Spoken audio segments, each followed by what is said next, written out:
trying to get as much hay put up here, what little hay a guy could get put up. And then, between the kid roping and rodeoing all summer, just trying to keep up with them and keeping straight with my cows and trying to shoe horses every day. It's been, yeah, I feel you. It's been, feel like we run Mach 1 in a little bitty circle and ain't went nowhere, but we've been all over holy hell. Right. Yeah. We, of course, being, how the background and yard deal is, seems like you got nothing going on, or you're like receiving a bunch of cattle that are going to be there for 45 days. And then they're just, once they're gone, they're gone.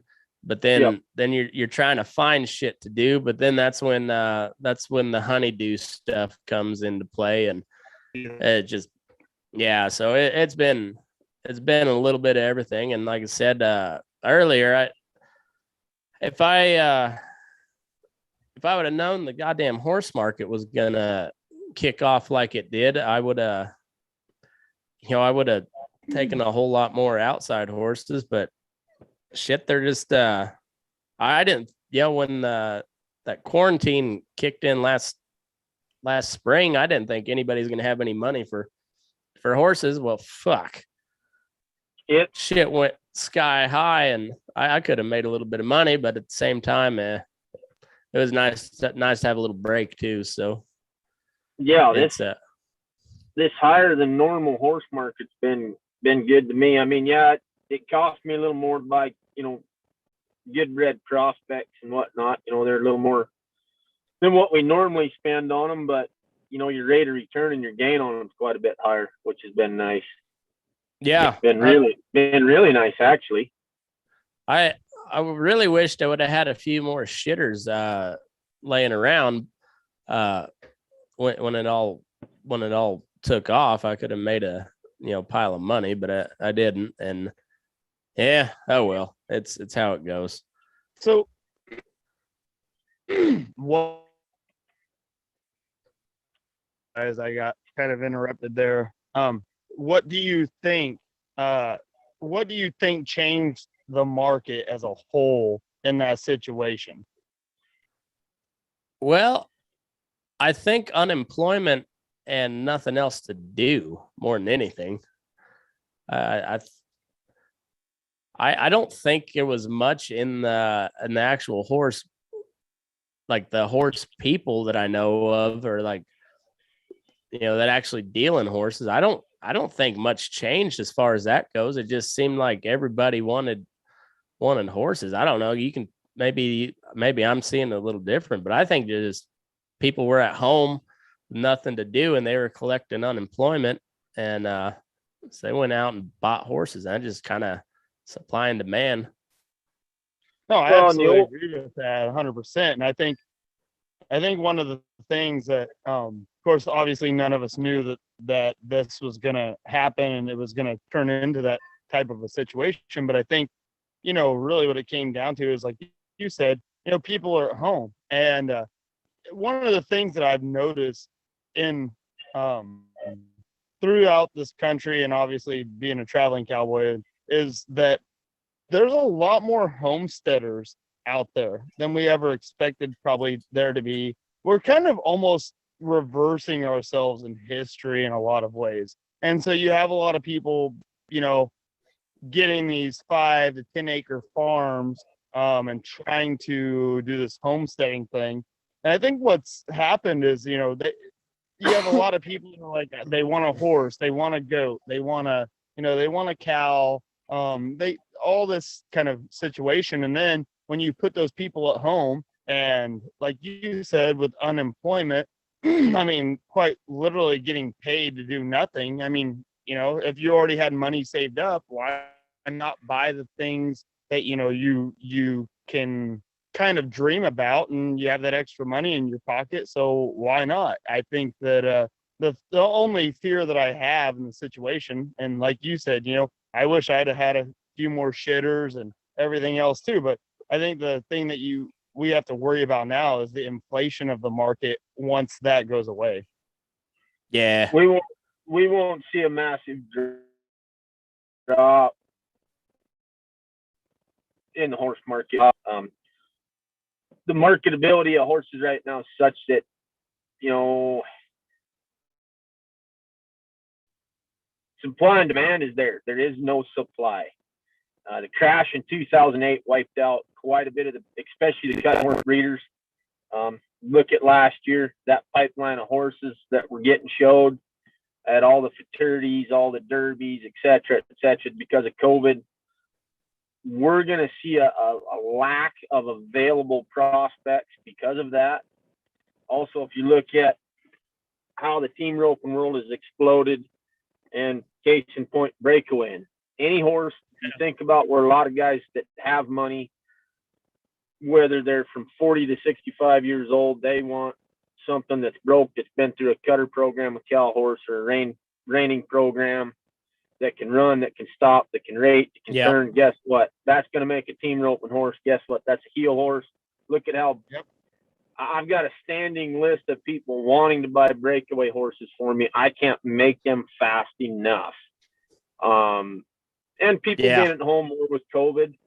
But I don't think even if the housing market were to go bust in the next 2 months, we'd see a little hit at the sale barns. But I mean, BLS is there in Billings is probably the biggest indicator on the horse market per the U.S. Chad and Paige Turner just had that Legal Legends sale. Their average smoked Rancherios average from last year. They're selling fucking loose horses for, $5,000 to $9,000 in Billings. I mean, I literally told the kid tonight when we were in town setting up for that high school rodeo, I got that 5-year-old for sale. He says, I'll give you $4,500. No, you won't. I'll run that bitch through Billings loose at the end of the month to make more than that.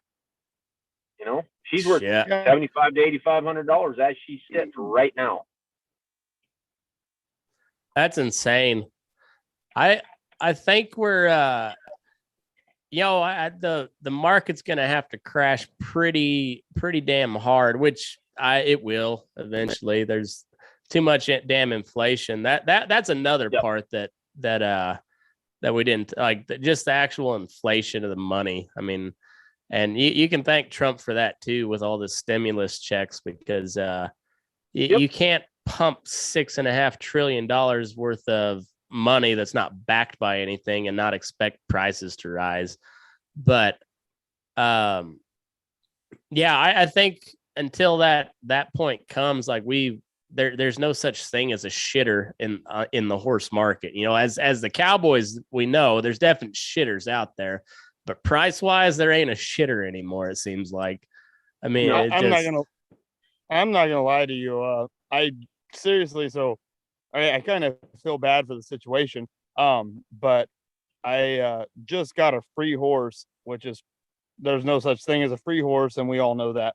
Yeah. But he actually came from a ranch family, and the dad passed away in January due to health complications.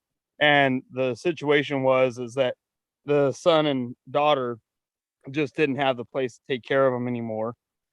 And I'm here to tell you right now, if you could see a picture of him, I even told my wife this evening we could run him through the Bowie horse sale, about an hour away, and probably make $5,000 on him easily. Jesus.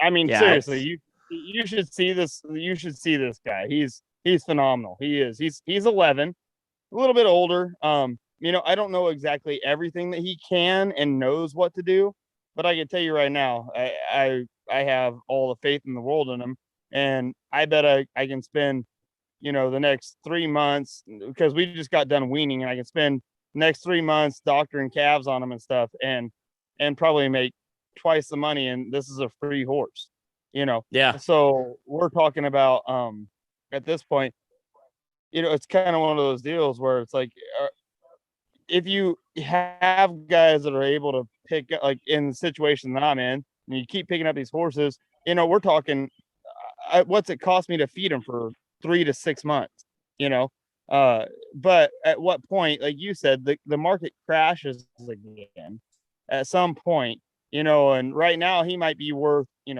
5,000 to 6,000. But then, how long is it until he's worth? We're back down to the 1,500, 2,000 market. I've taken res horses. I've taken a bunch of res shitters in and everything else. I'm sure that people would be surprised. I've had them leave me, out in the pasture when I'm doctoring and everything else. But the thing is, right now it doesn't even seem to matter what the horse knows. It seems to matter, just at this point, just what the horse looks like. Yeah. No, that's that there's some truth to that. But yeah, I just like as far as money goes right now, there's no such thing as a shitter at the current market. It seems like those days of picking up reject cutters for $1,500, those are long gone. Oh, so the funny and that's another thing I was going to tell you. So what was really crazy is this guy that I got this horse off of, his sister, she picked up a reject cutter, and while we were there looking at this at the horse that I'm picking up, he's like, yeah, he said, she just didn't want him. She was afraid of him because nobody's rode him for 6 months.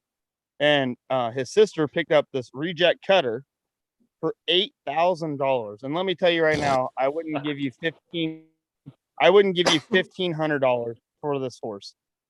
I mean, his hocks are blew out. His hocks are done. He looks like he came from a cow camp that had no grass, and he'd been rode for 6 months straight without a break. And they paid $8,000. He looked like he just made the Trail of Tears. Oh no, seriously, no. The Trail of Tears, seriously, probably didn't have as much stress as this horse had. And the worst part was the reason they bought him was because he was a red roan. Of course. Color sells. Yeah. Yep, it does. And that's the worst. And that's the thing. I'll take a picture of both of them side by side tomorrow, and I'll even send it to you. And I'm telling you, you're gonna be in absolute shock. It's totally insane what's going on in this horse market. So I even told him, I said, to get some of her. I said, because this horse, he's a 4-year-old, and I'm here to tell you, if he lasts another year, I would be absolutely surprised. But like you said, color sells. So yeah. Well, I guess the good thing about the horse market now is everybody wants some, and I've noticed that people are like, there's a lot of your training methods, but like the people actually buying, like if they're wanting a broke horse, they want a broke horse, and they're a little less choosy about your methods too. And some of those, like me and Derek were talking before you hopped on. There's we call it the, either the Chingadera treatment or the just non-Parelli approved methods. Yeah. But I apologize, I missed that, but yes, you're right. Yeah. But it's I was a little surprised when I posted a picture of my Karen mare with a slicker over her head tied down, and I guess for the record, I've had several people ask me about it, and I said I'd address that. It was not that she bucked on me. She can't. The first couple of times I got on her, she really blew pretty hard, but since then she doesn't have a whole lot of buck to her. She'll try every now and then, but it was I was trying to slip her bridle off, and she just threw a wall-eyed fit. And I know it ain't her teeth. It's just, but she's been head shy since I got her. And hay's $400 a ton out here right now. So we got them. We couldn't find good grass hay, so we've got them on straight alfalfa. She's running hotter than shit. And well, she decided she didn't like her head touched anymore, and we cured that. Like, absolutely cured that. I can walk up to her and not even catch her and rub her ears, and she don't like it, but she allows me. And but that took tying her down, putting a slicker over her head and then beating the fuck out of her with a stock whip, because that was the most scariest thing I could find in her world, was a stock whip. And well, she came to peace with the stock whip. She don't like it. I don't think she's never gonna like it, but I can lay it right between her ears, and she'll pin her ears back right up against her neck, but she allows it. But it took a good afternoon of her throwing herself down over and over, and she's finally got the scabs on her head from her throwing her. You're just beating her head on the ground. They're finally starting to heal up, and she's starting to look pretty again. But oof, we went rounds that day, and that's just my most recent example of not so Parelli approved methods. I traded for he was a crypt orchid. Oh, and he was grandson of smart little Lena, and I'd hate his little pep, and he come out of the Scott Valley over there.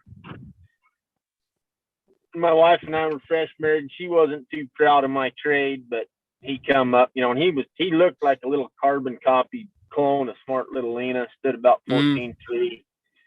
Keen looking little bastard, and I walked in the pen to go put the halter on him. Some bitch tried to bite. Didn't really have a whole lot of back story on him. I count pretty good grand. The kid orchids, they jerked one nut out, and their plan was to let him grow up a little bit, jerk the other nut out. Well, and he kind of fell through the tracks. And long story short, I ended up with him on a trade. Rode him for about a week, and he was all right, but he was starting to get a little tender-footed. And I built to him, put a set of shoes on him, and he ended up with both front feet stretched out to a great big 4-foot juniper stump, and a hind foot dallied off to the ball on the ranch pickup. The other hind foot dallied off to a railroad tie at a gate, and that's how he got his shoes tacked on. And he kind of scuffed up the whole side of his right side of his head and his eye and whatnot. We went to town about 4 days later to do something in there at the fairgrounds, and some old round ass built for rolling, not for riding type come up and said, "Oh, your horse got a scab on his front head, on his forehead there." And I said, "Boy, I'd be pretty careful. I wouldn't reach up touch him." She said, "No, them horses love me."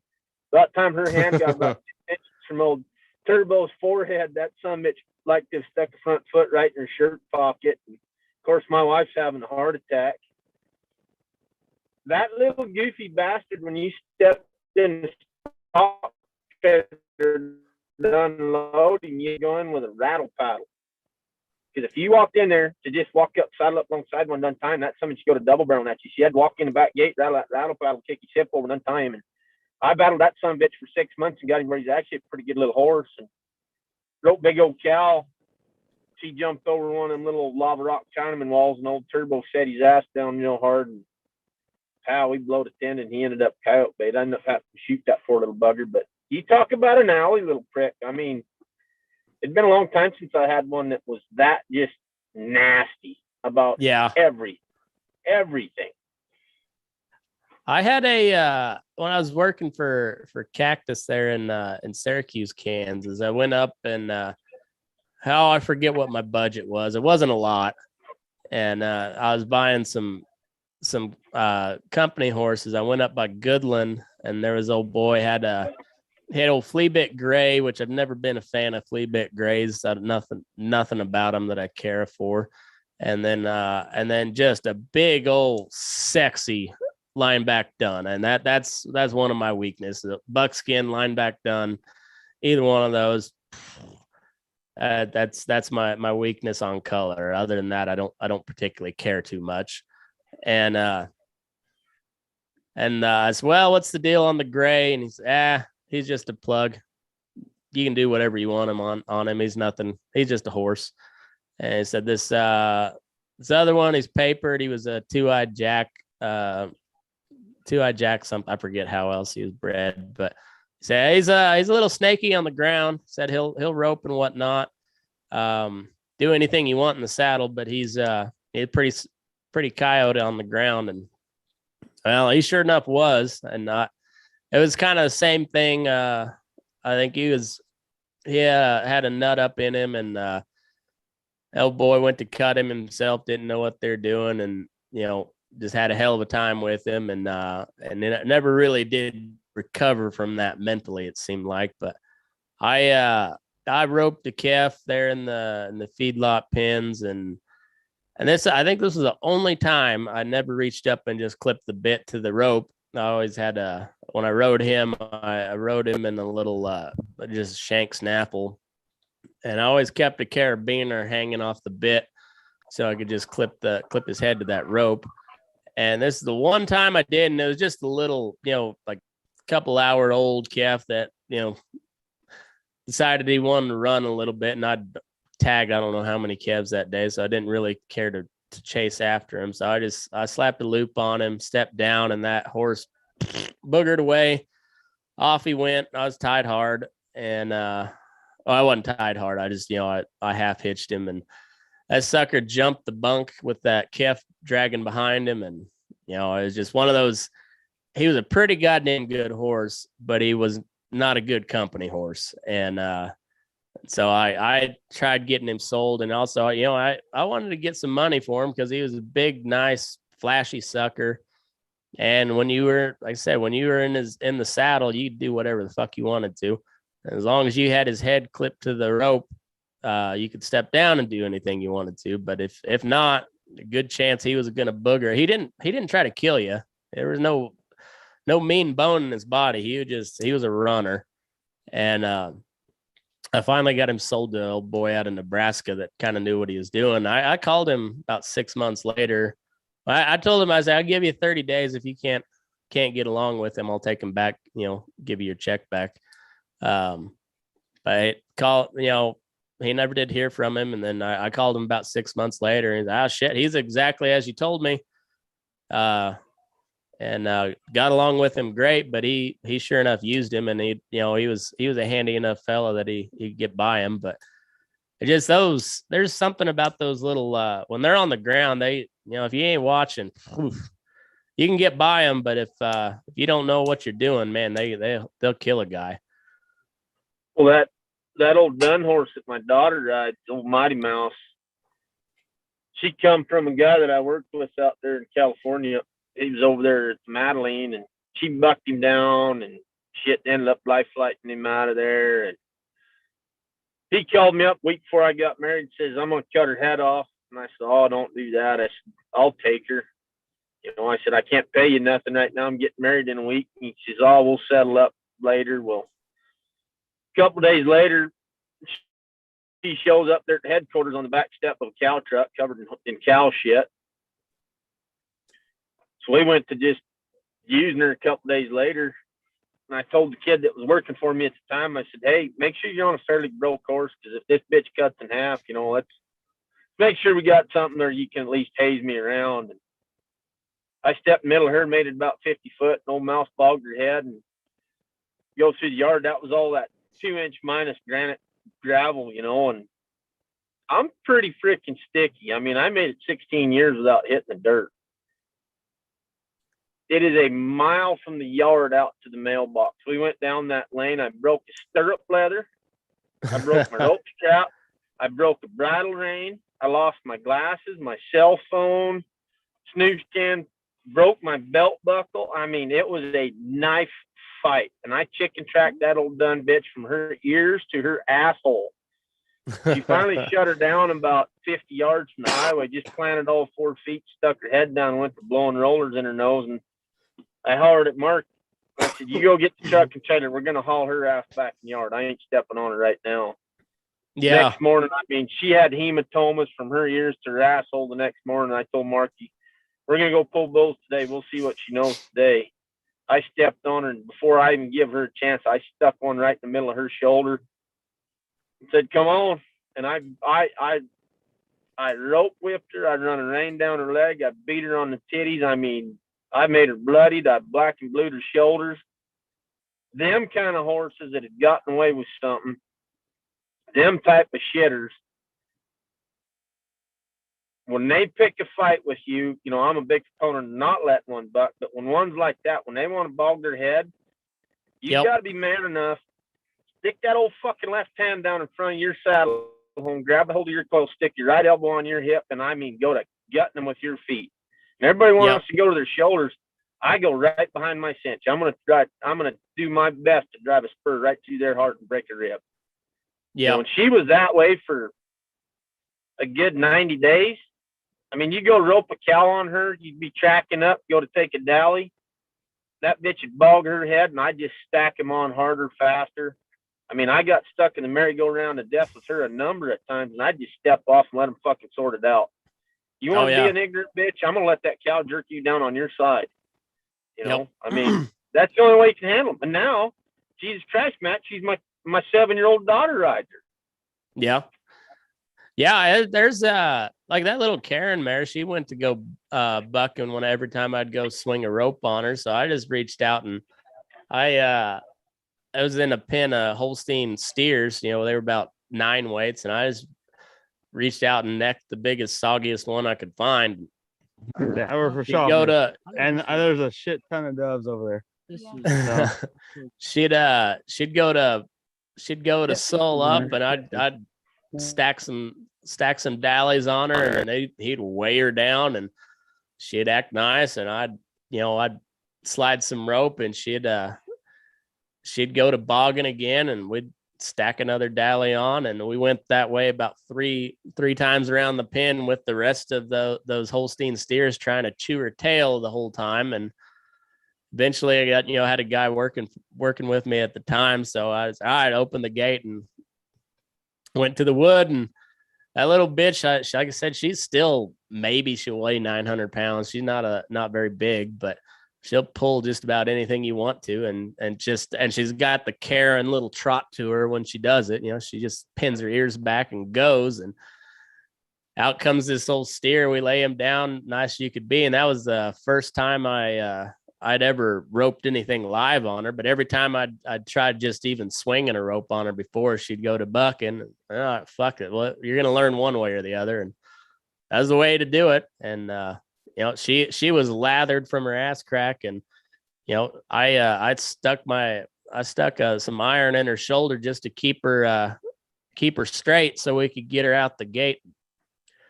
She's still that same way. She just, you go to the horn, you gotta be careful. She'll slide a bunch of rope through your hand, because once she's going, she's going. She just likes to pull. But I've had a couple of those over the years. Just I've never spent a whole lot of money on a horse, and so you gotta, that kind of comes with the territory. So you take what you can get, and you figure out a way to get by them, or you don't. It's and if you don't, it could end up pretty bad. So. Well, I remember I worked for a cow horse trainer and a reining horse trainer. And they had a horse before I went to work for him, kind of a big pleasure bred gelding.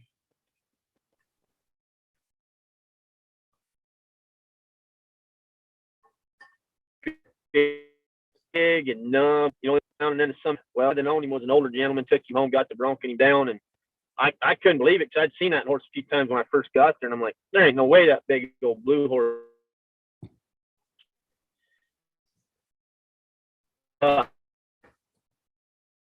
There's no freaking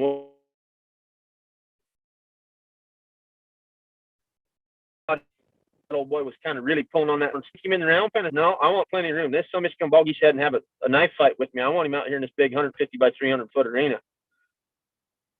So I saddled him up, mauled slick for it. That trainer's wife was like, "You don't want to ride one of them cow horse or cutting horse saddles?" "No, ma'am. I want my ranch wood on him with my coils on my swells." Yep. So we saddled him up, ride him right. I lead him right out to the middle of that arena, and of course it was a Saturday. All the non-pros are around, and everybody's kind of watching me. So I just cheek him around. Of course, none of them people know what it is to cheek a horse around, to step on its shoulder. So I cheek him around, turn my stirrup, and I get halfway on this. Some just blow straight about 6 foot in the air, and cow kicks at me. Well, I just swung in the middle of him, stabbed my stirrup, and went to just left hand down and pounding on his guts. And this son bitch went to squealing and pissing all over himself. And about 8-9 jumps into it, throws his head up, and I mean stampedes the fuck off. I mean Mach 1 to the far end of the pen. Here's 2 college-age non-pros down there riding their little reiners around, and I'm screaming, "Get the fuck out of the way," waving, screaming, trying. Their deer in the headlights just stopped. I about T-boned the one. Of course, the trainer I was working for screaming at me, "Don't cuss at the customers and get a hold of that horse." And I'm like, "You're the one who wanted me to ride the motherfucker.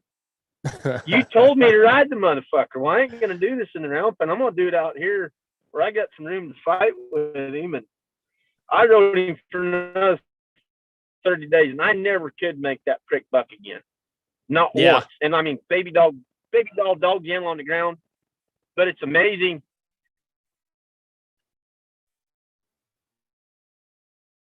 how most of my trainers are 2 kind of shitters.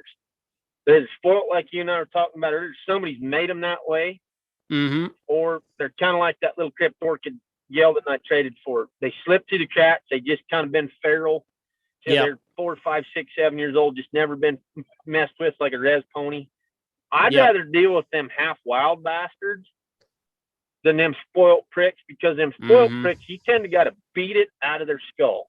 There's no being nice. There's none of this Pat Pirelli, Buck Brannaman bullshit. Yeah. There's just not. Yeah.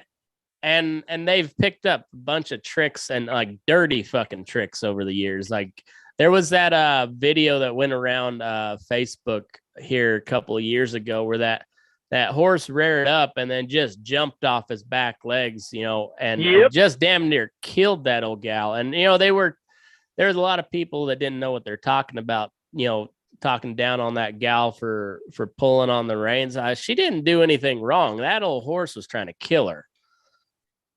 So, the only thing she did wrong was not stomp on his fucking head when he landed, and that's that same trainer I worked for. We used to go back there to Northwest Missouri and bring back home a 36-foot Hillsboro trailer full of ponies. I mean, we'd stuff them in like sardines. Yeah. You'll give anywhere from 200 to, an expensive pony was $600-800. We'd bring them home, ride them like our fraternity colts. And how we sorted through them, we'd go in there with that Amishman. I mean, we'd go gather 300 head of horses. We'd tie them up in the barn. I just walk by, get up by their hip and grab them by the hock. If they kick, I would go by. I don't want no pony that kicks. We'd get them home. And I treated a lot of them shitty saddle horses that way. I just saddle them up, go ride them like I would any other colt. But a lot of them ponies would try to rear up. And that old Amishman always used, my granddad always had teams of horses. And I'd heard it from him, and that Amishman told me the same thing. Forward is your friend. Forward is your friend. Always go forward, keep that front end noodly. All them little ponies were small enough, they try to bitch you up and buck. Well, if you time it right, they go down, you just step off, hold that offside rein, stick it right behind your cantle, just step off hard in that left stirrup, and you can flop them like a fish in a pan. Tie that fucking head back, go thump on their belly. I mean, hit them where, beat on that mommy daddy butt. You want to buck and rear up and be an ignorant prick? I'm going to put you down here in this old hot sand, tie you down, try to throw a tarp over you and go ride another colt for an hour. I mean, you're going to find Jesus when we're done. Yeah, that you have to. I mean, because if you let them get away with that, you keep letting them get away with that shit, they're going to hurt somebody and probably kill somebody. That's one thing I got pounded in my head for my old man is like, you don't tolerate that rearing up bullshit. There's you can get one time you gig them in the flank, get them sat back down, but they keep trying that shit. You yank them over on top of themselves, and you kick them in the belly, you kick them in the head, whatever you got to do, but you make that miserable for them, and they don't want to do that shit again. Because I always giggle them folks are like, take a water balloon, smack it on their head, pull them around. No, absolutely not. That son bitch, I'm going to whip his dick forward and try to take him left or right. But if he wants to come over, I'm stepping off, and I don't care if I'm going to break the tree in my saddle. I'm gonna take you over because it's not worth you breaking my liver, lacerating my liver, breaking my back. No freaking way. Yep. That's exactly right. It's it plum stampede, like those stampeding motherfuckers. I'd way rather have one busting two than just running off. But even worse than that is one that's going to rear over and try to come over backwards. That's the scariest damn thing, especially if you ain't on it. Cause I've seen that happen so many damn times, and you're just like, oh fuck, I hope it turns out good. There ain't much you can do. Well, it's funny because before I met my wife, she was working for another trainer down there, and of course I was working for Uncle Benny at the time, and they brought this little black colt up to us. And that's a problem when you're a guy that grew up riding a bunch of shit res horses. When you hang your shingle out, whether it's as a cowboy or as a performance horse guy riding 2-year-olds, everybody's going to send you the shit to test your air. You're going to have to ride the shit before you get the good ones.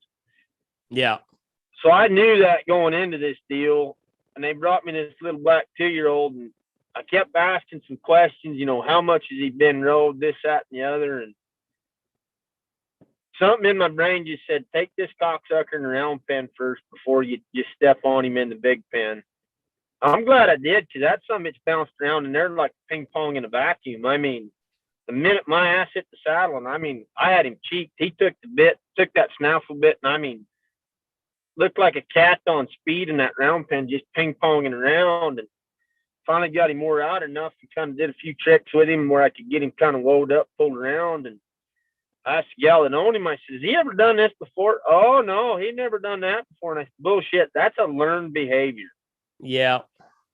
Yeah, we put like 2 weeks on him, and he just kept trying the same bullshit. And I finally told Uncle Benny, I said, life's too short. My daddy's got one son. We're going to keep it that way. Well, then I meet my wife. We're talking 4 or 5 years later. She's like, yeah, I tried to ride that colt for that gal. That son bitch just stampede off and try to jump out of the arena.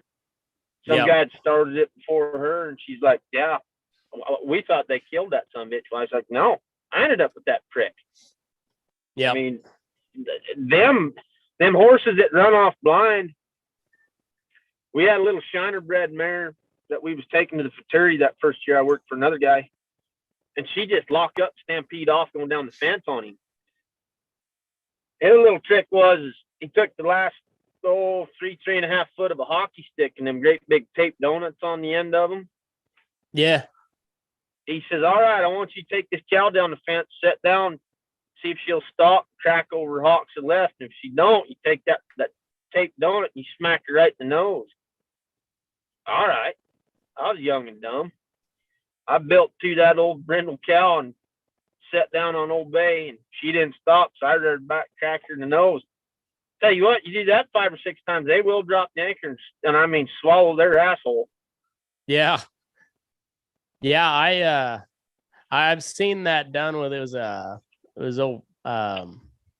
sledgehammer handle is what it was. I saw that happen. Yep. And it works slicker and shit. Well, and there's that was always a cool thing, like Don Brown, he's kind of like my grandpa. I mean, that old man's like Big Jim Paul. Them guys rode all them clabber bred. I mean, just a bunch of junk, Mm-hmm. The methodology that I learned from a lot of them old guys, 3-way hobbling a colt to get by them shitty bastards that are hard to even get saddled.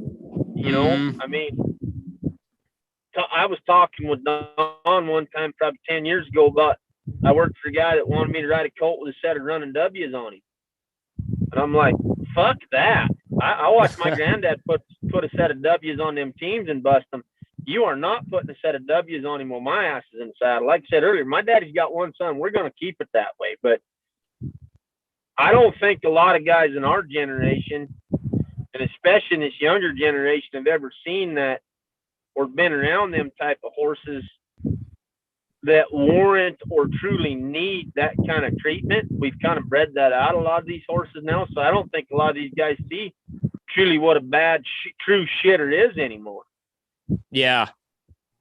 Yeah, there's some that like I've talked about on this show quite a bit, but it was one of my dad's home raised horses, bred as good as you can get, and out of our best brood mare, but they're just something didn't cook right when he was in there, and he was just kind of a runaway, just eyes roll up in his head, snake on the ground. When you were in the saddle, for the most part, you could do just about anything. It took a lot to get there. My nephew had him for a while. My nephew's pretty damn handy with a horse, and he was just a runaway counterfeit cocksucker, and you weren't gonna fix him. You weren't gonna fix him, and we ended up selling him for $212 at the Fallon livestock auction, and that's $212 worth more than, or that we got $212 more than he was worth. Well, I had a kid here, probably a couple summers ago, asked me had a horse that was real bad to get on. Once you were on him, he was good. Mm-hmm. He'd never seen a set of fall away single hobbles on a front foot. So I told him, I'll help you with that gelding, but I said, this is something, that I learned from an old guy, back home on the West Coast.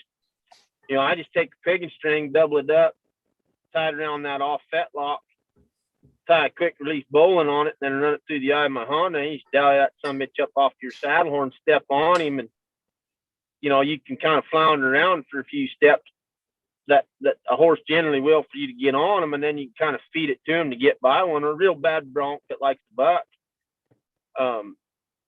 Just little things like that guys don't know what to do. I mean, I watch so many folks, and I mean good cowboys too, waller off back at the hip like an old fat ass, old round ass woman standing clear back there at the hip, reach up with a foot, stab a stirrup, and I'm like, you fuckers ain't never been kicked in the belly button, have you?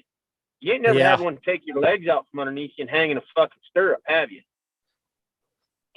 Yep. I got concussed pretty good one time. I was out of college, but it was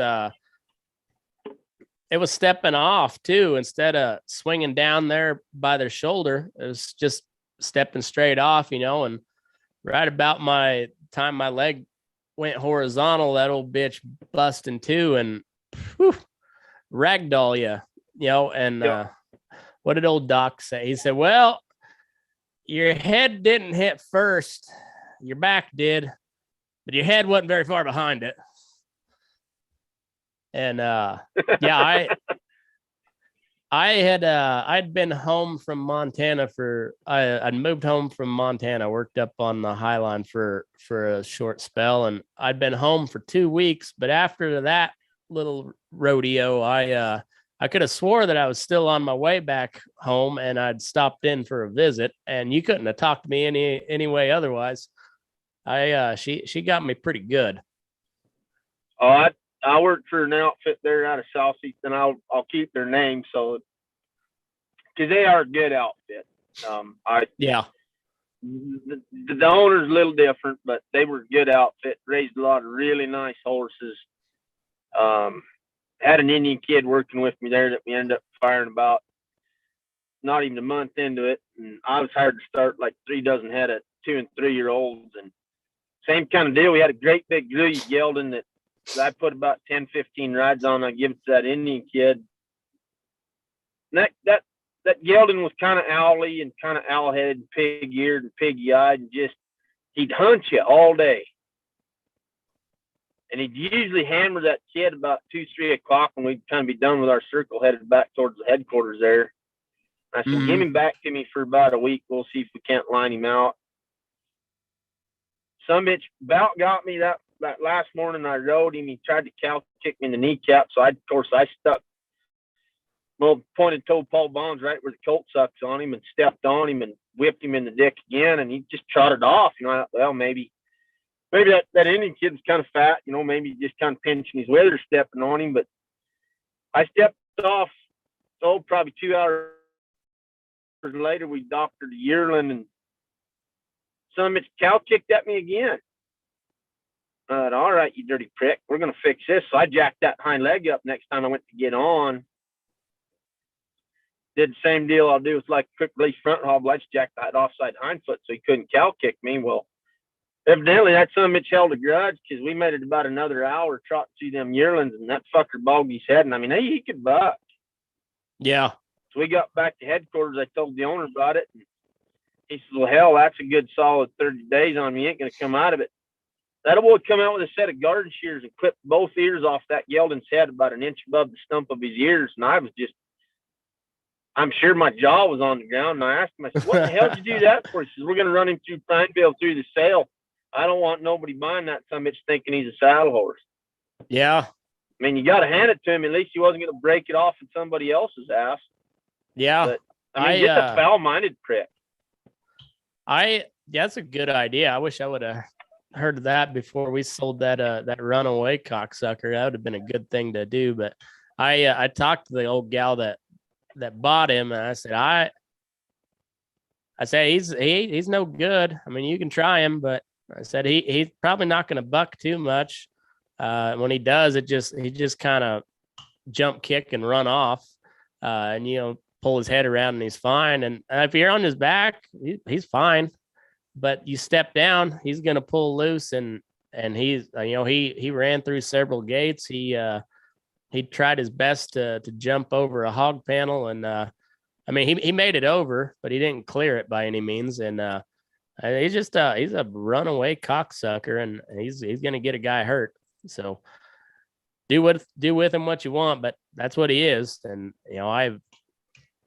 I can't bring myself to lie about a horse like that. Even if I hate the fellow that bought him, I can't bring it to lie about something like that. I ain't going to be responsible for getting a fella killed, or at least unknowingly. Well, and that's the problem I have. We all have seen that stupid little sheet on social media, code words for selling horses, Yep.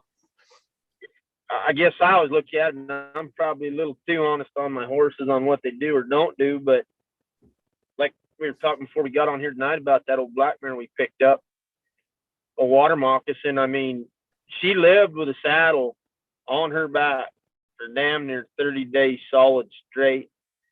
If I wasn't on her, she was tied down at the patient's pole with her head stuck straight in the air, so she couldn't do nothing. Hobbled. Yep. Three-way hobbled. I mean, I'd lead her to water 3-4 times a day down there in Southern California in that baking 115-degree heat. Mm-hmm. I mean, it galled her back. It galled her with bad sense sores. And, I mean, she was so nasty just to get a saddle on. I mean, she'd swell up like a toad, flip over backwards, strike at you. I mean, she truly got the old school West Coast Chingadera treatment of, you're going to live with that saddle on you. And when I step on you, if you make an off move, I'm going to whip your tits till they bleed, because she was going to hurt somebody. And that was a learned response that she had from whoever had her before. And it took us quite a while to break an egg in her. But I mean, I know I laid that mare down enough that when I'd pick a front foot up, she was like an old trick pony. That bitch would flop down on her side. She knew what was coming. I mean, she just lay there in the sand and be like, all right, uncle, enough. Yep. But that was, there's far too many people don't know what it's like to break an egg in a horse. And there's two types of breaking an egg. Go out, like a lot of them big outfits out west. Everybody talks about them big outfit shitters being so bad. No, them horses just know how to protect themselves because they've been used hard enough. They're not going to give you everything. But you break an egg in like in that black mare, you got to break an egg in her because she's going to hurt somebody. And the only way to keep her from doing that is either cut her head off or break an egg in her. It's going to be one or the other. There's no middle ground. Yeah. Yeah. You're 100% right. And it is what it is. I had an old boy from Missouri and he wasn't much a hand, but, he had this mare that he was real proud of, and she was a good looking sucker and, just spoiled. And there really wasn't anything wrong with her. Like, she was just, it was nitpicky shit that he was just letting her get away with. And, but you know how it is. You got to nitpick at him if you want to make a good horse. You have to. I mean, like, if you want to make a good horse, you gotta it's just like your kids, it might not be a big thing in the grand scheme of things, but if you just let those little shits, those little bitty things add up over time, they turn into a pile of shit. And I said, well, keep riding her. Just ride the fuck out of her. And he said, well, she's tired. I said, well, ride her another day then. She ain't that tired. She's still going. She ain't tried to lay down on you yet. She ain't that tired. Go till she's real tired. I mean, and I told her, I mean real tired, and then ride her another half day, and then you give her a break. Yeah. But don't just give her, just because she's acting tired, then you give her a break. You're just rewarding bad behavior. That's all that shit is. And when you keep rewarding bad behavior, you end up with a horse that's going to hurt somebody. Well, I traded for a horse. Well, actually, I bought that horse here a few years ago. Come off a pretty big outfit over here in Montana. They breed quite a few head of horses, and a lot of them old Montana dog bred horses. They can be kind of owly. There's one of them Facebook pages. Teal Blake asked a question about doing this, that, and the other. It was one of them deals. This mare was pretty good to shoe up front, just a wretched bitch behind. Mm-hmm. Not her tied to the hitch rail. Most times I don't tie a horse solid when I'm shoeing them, but her, I'm like, screw it. I'm gonna jack the hind foot up just by myself. Didn't want to go up to the arena or the pens or nothing, so I just tied her solid. Hell, she proceeded to throw a wild horse fit. Go ahead. I'll tie my stirrups up on my saddle and let you have at her. Yeah. Go ahead, throw yourself down. I'm gonna let you lay there. You're not choking to death in a rope halter. You got your offside hind foot jacked up to your belly button. You're not going to die. You're just going to be very uncomfortable for the next half hour while I sit down and have a cold drink of water and watch you struggle it out. Yep. Pretty well-known clinician's wife got pretty pissed off over that deal. And I'm like, you can't fix a lot of this learned behavior in a time frame that's allowable by using the all-natural or Pirelli fucking Karen-approved methods, because I'm here to tell you, old bitless Betty, there's a reason you're riding a 9-year-old snaffle bit shitter, and I'm riding a 6-year-old that's stopping, sliding, spinning circles, cracking on a cow and working a rope and doing it with his ears up and being happy. Yep. I don't put up no bullshit. A lot of guys don't put up no bullshit. Yep. Well, and you can't. I mean, it's one thing if you're going to go ride the trails or whatever. I mean, shit, whatever, I guess but yeah, I make my living on mine, so I need them to go where I want them to go. I need them to do what I need them to do, and if they're not gonna work with me, then I'm tired of asking. I'm telling you now, and I'll ask nicely. I'll ask nicely until it's time to not ask nicely, and then I'll ask a little rougher. And then when it comes to a certain point, you're just like, no, this is what we're doing. I don't care what you think about it. This is what we're doing. And that's when shit gets ugly. That's when people that have been to one too many clinics get a little upset with you. But see that. And I'm pretty old school. Like when I started a lot of them colts, I don't care if it's a good one or a shitter. I tie their head around to their tail.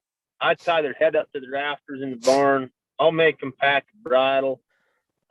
I'll check them back to my saddle horn with a snaffle bit or a hackamore.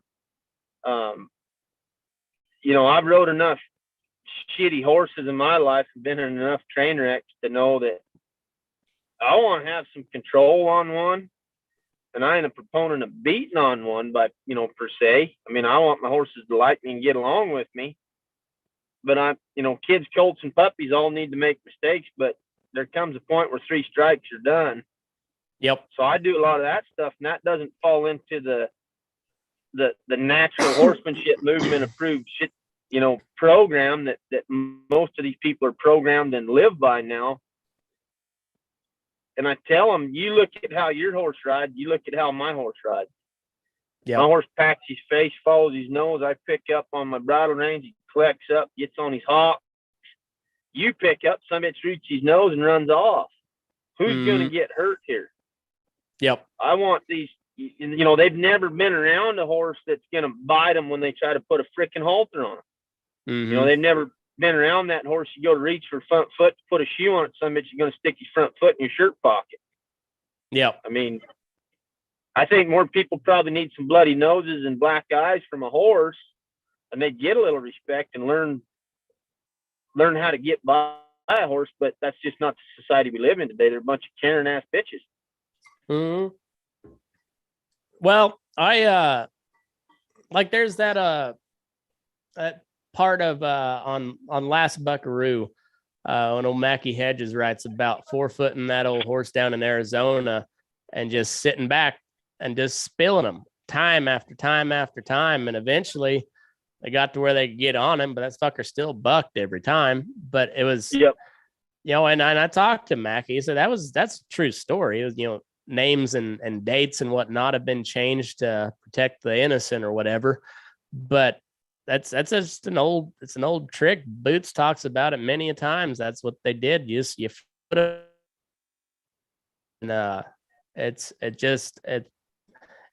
maybe it's frowned upon nowadays, but that shit still works. And it may be not your go-to move, but it's a good one to have in your back pocket when you need it.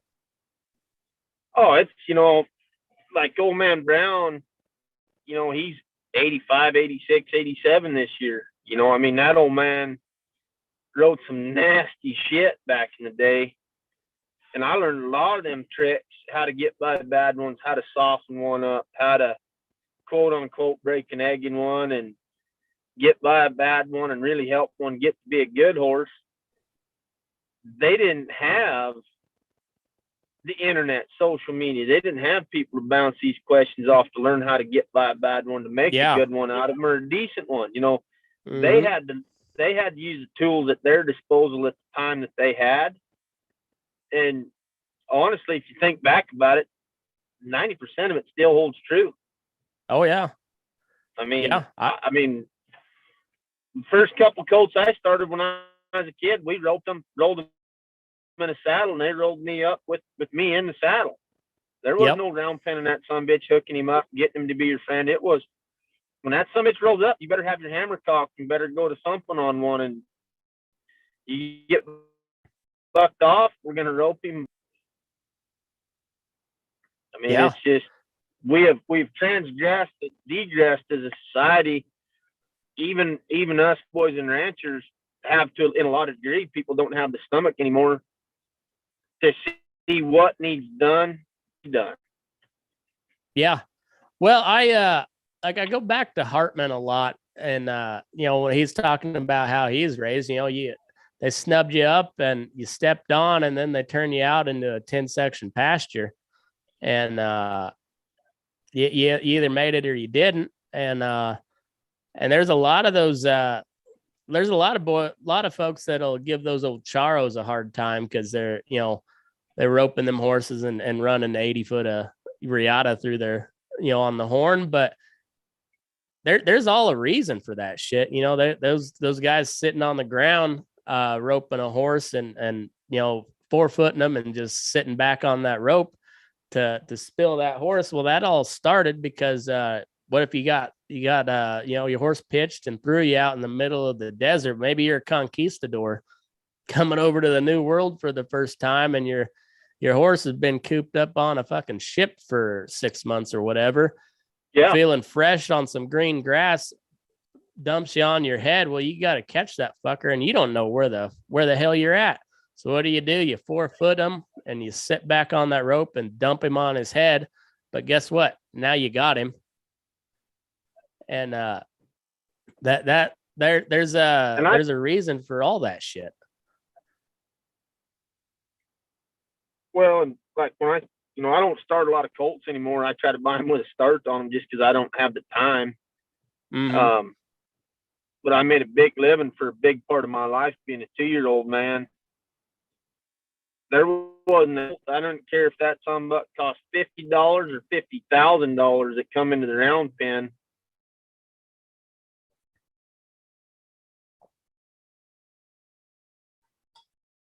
Didn't get neck around the hind jerked on for loved how I started them colts because I treated them all the same. Treated them just like a ranch gelding. Yep. You're all going to get the same start. Y'all got to know the basics. I'm not going to allow you to kick at me. I'm not going to allow you to strike at me. I'm not going to allow you to bite me. Just like I tell my shoeing customers, something bites me, I'm going to try to knock his eye out because that fucking hurts. And that's the biggest sign of disrespect to my horses when they strike, bite, or kick. Yep. Like I said, though, I just honestly, Matt, I believe people don't have the stomach for it anymore. They just don't. I think you're right. And I don't know, there goes a lot to say with society, how it is. There's just nobody takes a risk anymore.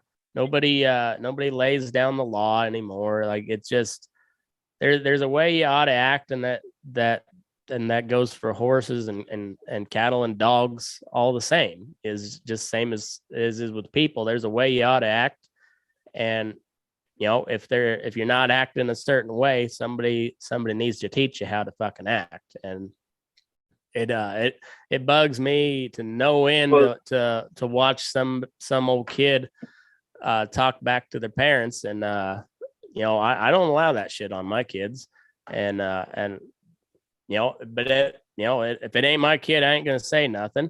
It ain't my kid, but it's I make sure it don't happen on my watch. No, sir. It's just like you and I were talking earlier. I went 16 years without hitting the dirt, and I can vividly remember the horse that put me in the dirt. It was a little 13-hand Navajo Nation pony. Yeah. And I mean, frapped my ass because it was a little shitter that come off the res with some old snake trader. And I was young and dumb and thought that there wasn't a horse alive I couldn't get by and just thump into the ground. When I stepped in the middle of that little buckskin mare, I tell you what, she had her drilled down. She was very good at it. I mean, when I hung up in the stirrup, that bitch put me in the merry-go-round of death and about killed me. Yeah. I mean, that mare hunted me from the time my left toe hit the stirrup till I hit the dirt. Yep. I was kind of the last one that really threw me. And like I've said many a times, I'm sticky enough to where I can get one's head pulled around and get them circling. I'm not a bronc rider. I'm a bronc hanger on her just long enough so I can get them circling and try to teach them something. But I was helping old Mr. Ted. He's the old Oregon buckaroo, and he's pushing 80, I think, and had this old mare that I don't know what good he wanted from her. She wasn't much to look at. 8 or 9 years old, hadn't had much done to her, and that old bitch 6 times in a row she threw me in the dirt. And I finally I don't like quitting with a job undone, but I just said, Mr. Ted, I ain't got much left in me today. She had my number. So I hate to quit you, but she's gaining, she's getting stronger, and I'm weakening real quick. It's just one of those days. She's got my number, and it's amazing how just a puke of a horse can humble a fellow real quick. The last horse that trapped me in the dirt was a full sister to my good buckskin mare now. Just a few years ago. At the end of the day, probably should have brought 2 horses. She was tired, hot. We were gathering cattle to wean calves the next morning, and some calves squirted away from the trap there, and I hollered at my boy and the neighbor's boy, and they weren't going to get there fast enough, so I spurred old Stella in the gut. Made it about 30 yards, and there's a little cow trail. I give her head, and I was riding a little 5/8 Don Brown Hackamore. Give her head, figured she was going to jump that cow trail, and when she jumped, she set up, and I mean, cracked. Well, I broke my rope strap that morning down on the river bottoms in the thornapple thicket, so me being me, I ponied up for my coils and stuck my right elbow on my hip. When she cracked again, my right hand went to my ear. There was no coils to hold. And when she set up and cracked that third time, I mean, yeah, she clicked my heels. And when I come off right underneath of her, and she did the snake stomp all around me. You talk about being humbled. I bet you there was 40 guys of horseback there that afternoon that got to see Derek Mott get strapped on his back like a turtle. That was pretty humbling. That was pretty humbling. Oh yeah. Oh yeah. I know what you mean. I was working for old Doc Jones, just riding colts from there in La Junta, Colorado, and that old thoroughbred Percheron mare, that the one I was telling you about, that ragdolled me right when I went to step off. That was the last time she got me, but she got me 3 other times before that, I think. And I was pretty hot shit at the time, I thought. And every time I got bucked off, another one of his old bronc stomping buddies would show up and sit on the fence. And before you know it, I had a whole crowd of people watching me get my ass handed to me. And there ain't nothing more humbling than a bunch of old bronc stompers talking about you as you go flying through the air. And they all got, everybody's a comedian at that point. And yeah, you feel about yay big, but I think before we end it, that old quote that I posted the other day is I was laughing my ass off when I read it, but it's one of the truer statements I've heard. There's a lot of good horses, but as Owen Olf says, the truth is that horses exhibit in an exaggerated form. They're greedy, envious, spiteful, malicious, slothful, superstitious, and stupid. They are congenital hysterics, and each one is ominously a prospective homicide. If horses could talk, they would lie. And for the most part, that's true. You can get around them, but that's a true statement. It's a wild, quick. it's a wild type of life we live, Derek Mott. It's the only profession on earth I can think of where you willingly get on a wild freaking animal, try to bend them to your will so that you can go move around another wild animal. Yeah, but I wouldn't do it any other way. I wouldn't either. It's a hell of a good time. God hates a coward and God hates a quitter. That's right. And quitters can't train shitters. Nope. No, sir. Well, Derek, I'm sure you got shit to do in the morning. It was a hell of a good time talking with you. Welcome back anytime. You bet. Thank you for having me on, man. I appreciate it. It's always a good time. Anytime. Thanks everybody for tuning in, and move your ass. We're burning daylight.